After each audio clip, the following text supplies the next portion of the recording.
Yun, so magandang hapon mga kalapatids.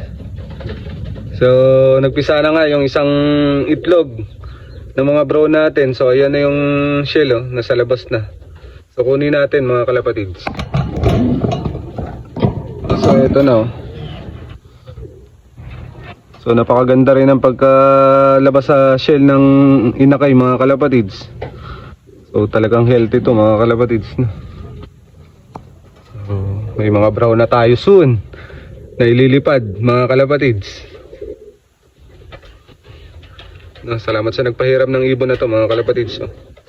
Yan, galing kay Pastor Jonathan ko mga kalapatids. So inirom natin yung brown. Yan. So dahil kukuha nga tayo ng lahi nito mga kalapatids, pag may lumabas na hen ay gagawin nating stock bird o gagawin nating breeder soon mga kalapatids, dahil may plano tayong ipagbangga ng mga linyada mga kalapatids, no? So subok lang na subok hanggang makamit natin yung inaasam nating tagumpay. Yan, so hanggang dito na lang mga kalapatids. Bye.